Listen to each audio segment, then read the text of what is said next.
স্বৈরাচারের জুলুম ও নিপীড়নে যখন জর্জরিত পুরো দেশ, মৃত্যু ভয়ে যখন কোণঠাসা পুরো দেশের মানুষ, যখন সকলের কাছ থেকে কেড়ে নেওয়া হয়েছে মৌলিক অধিকার, ঠিক তখনই গণতন্ত্র পুনরুদ্ধার ও জনগণের অধিকার আদায়ের লড়াই সংগ্রামে রাজপথে নেমে জীবন বাজি রেখে মানুষের অধিকার আদায়ে স্বৈরাচারের সামনে বুক চিতিয়ে দাঁড়িয়েছে গণ অধিকার পরিষদ।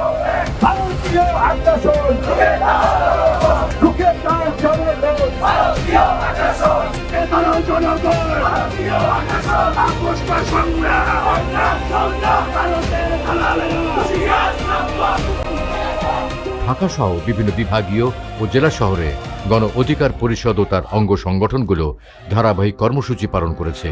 নেতায় পরিচিত হয়েছেন আমাদের তরুণ তুর্কি কুমিল্লার মেঘনার সন্তান নাজমুল। দ্বিতীয় বাংলাদেশ স্বাধীনতার অন্যতম রূপকার। আমরা রক্ত দিয়েছি, আবু সাঈদ রক্ত দিয়েছে। মুক্তির মন্দির সোপানো তলে কত প্রাণ হলো বলিদান, লেখা আছে অশ্রু জলে। এমপির জ্বর হয় চলে যায় আমেরিকা, এমপির ছেলের কাশি পাঠিয়ে দেয় সিঙ্গাপুর মাউন্ট এলিজাবেথ হাসপাতালে। শিকার হয়েছে আওয়ামী লীগ, ছাত্রলীগ ও পুলিশের বাধা, নিক্কারজনক হামলা ও মামলার। এমনকি গোয়েন্দা সংস্থা ও সরকারের প্রেসক্রিপশনে তাদের দলীয় কার্যালয় থেকে বের করে দেওয়া হয়। এখান থেকে চলে যান, আমাদের কার্যালয়ে আমাদেরকে ঢুকতে দিন। তবুও দমে যাননি সংগঠনের নেতাকর্মীরা। ভিপি নুরুল হক নুরও নতি স্বীকার করেননি কখনো। বারবার হামলার পরেও উঠে দাঁড়িয়েছেন আর জানান দিয়েছেন তার বজ্রকণ্ঠ। মদখোর ডিসি এখানে কি বলেন আপনি? একটা মদখোর ডিসি, আল্লাহ আস্তাগফিরুল্লাহ, এই বাংলাদেশে পুলিশের ডিসি মদ অভিযান চালাইতেছেন, কার চিন্তা করা যায়? আজকে ঢাকা বিশ্ববিদ্যালয় সহ সারা দেশের ছাত্র সমাজ, দেশের মানুষকে বলছি, আগামী 2024 সালে গণ অধিকার পরিষদের নেতৃত্বে নতুন সরকার গঠিত হবে।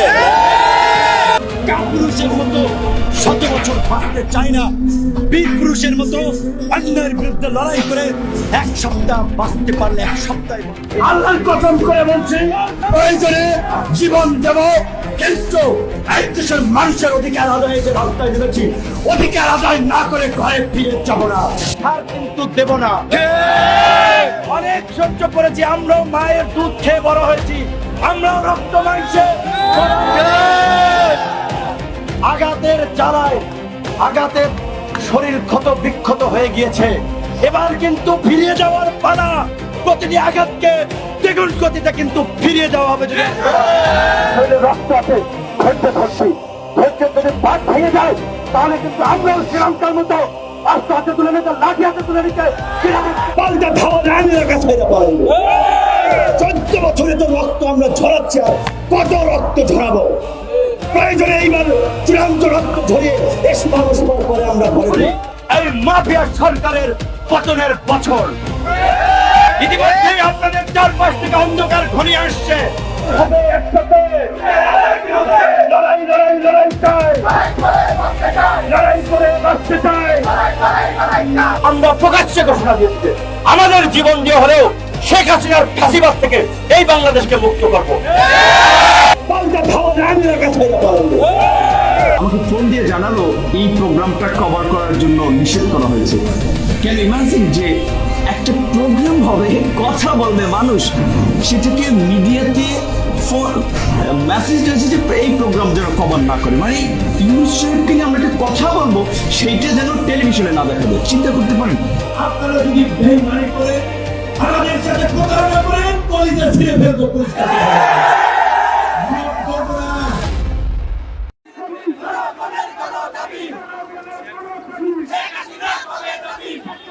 গণতন্ত্র ও ভোটাধিকার পুনরুদ্ধারে বিএনপি, গণ অধিকার পরিষদ সহ বিরোধী রাজনৈতিক দলগুলো যুগপৎ আন্দোলনের অংশ হিসেবে 28 অক্টোবর 2023 থেকে ধারাবাহিক কর্মসূচি পালন করে।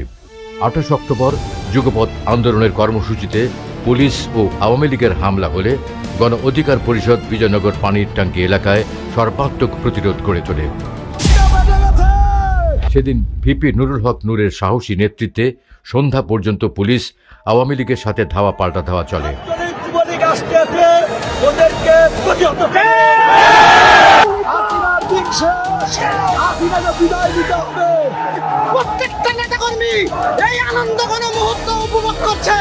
যদিও আপনারা দেখছেন এখানে পুলিশ আমাদের উপর গুলি করছে, কিন্তু আমরা বিশ্বাস করি এটা বিজয়ের শেষ মুহূর্ত।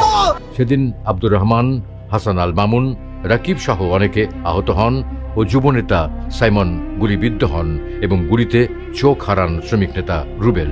আমার চক্ষু হারিয়েছি, সেটা আমার কাছে এখন কোনো কষ্টের বিষয় না, কারণ আমি যে আন্দোলনে নেমেছি, যে সংগ্রামের লড়াইতে নেমেছি, সেই সংগ্রাম আমরা করে এদেশের মাটি থেকে স্বৈরাচারকে উৎখাত করতে সক্ষম হয়েছি। যুগপৎ আন্দোলনের কর্মসূচির অংশ হিসেবে গণ অধিকার পরিষদ ধারাবাহিক অবরোধ, হরতাল, কালো পতাকা মিছিল, কফিন মিছিল, দ্রোহের গান ও একতরফা নির্বাচনের প্রতিবাদে সরকারকে লাল কার্ড প্রদর্শন করে। 2023 সালের 13 ডিসেম্বর নির্বাচনী তফসিল বাতিল, সরকারের পদত্যাগ এবং একটি নিরপেক্ষ সরকারের অধীনে অবাধ ও সুষ্ঠু নির্বাচন আয়োজনের দাবিতে গণ অধিকার পরিষদ দেশব্যাপী বিক্ষোভ মিছিল, সড়ক অবরোধ ও প্রতিরোধ, হাসিনার পাতানো নির্বাচনকে বর্জনের ডাকসহ বিভিন্ন কর্মসূচি পালন করে। আগামী 7 তারিখ ভারতের কাছে দেশকে তুলে দিতে ভারতের পাতানো সাধারণ নির্বাচনে আপনারা কেউ ভোট কেন্দ্রে যাবেন না। দ্বাদশ জাতীয় সংসদ নির্বাচনে অংশ নিতে দলটি নিবন্ধনের আবেদন করলেও নিবন্ধন পেতে ব্যর্থ হয় এবং গণ অধিকার পরিষদের নেতাকর্মীরা নির্বাচন কমিশন ঘেরাও প্রোগ্রাম করে। অবশেষে 2024 জানুয়ারি 7 তারিখের একতরফা ও প্রহসনের নির্বাচনের মাধ্যমে তৎকালীন ফ্যাসিস্ট হাসিনা সরকার গঠন করে। সেই অবৈধ সরকারের পদত্যাগ, মুখে কালো কাপড় দিয়ে প্রতিবাদ কর্মসূচি সহ বিভিন্ন কর্মসূচি পালন করে গণ অধিকার পরিষদ।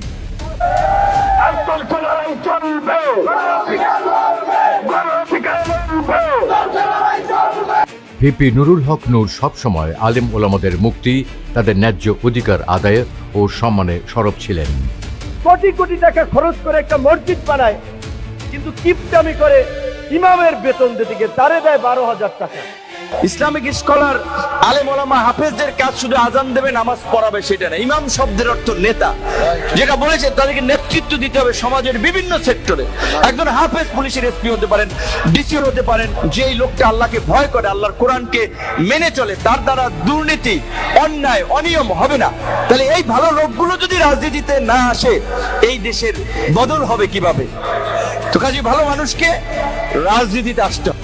ফ্যাসিস্ট হাসিনা সরকার যখন জোরপূর্বক জামায়াত ইসলামের নিবন্ধন বাতিল করে, তখনও তিনি কথা বলেছেন। সাবেক প্রধানমন্ত্রী বেগম খালেদা জিয়ার গ্রেপ্তারের পর তার মুক্তির দাবিতে বজ্রকণ্ঠ তুলেছেন। গণতন্ত্রের মুক্তি না হলে, ফাঁসিবাদের পতন না হলে খালেদা জিয়ার মুক্ত হবে না, আলেম ওলামারা মুক্ত হবে না।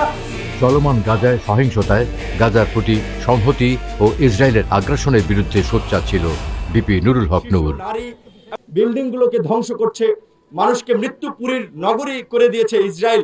আমরা এই হত্যাযজ্ঞ এবং এই ধ্বংসযজ্ঞের তীব্র নিন্দা এবং প্রতিবাদ জানাতে আমরা আজকে এখানে।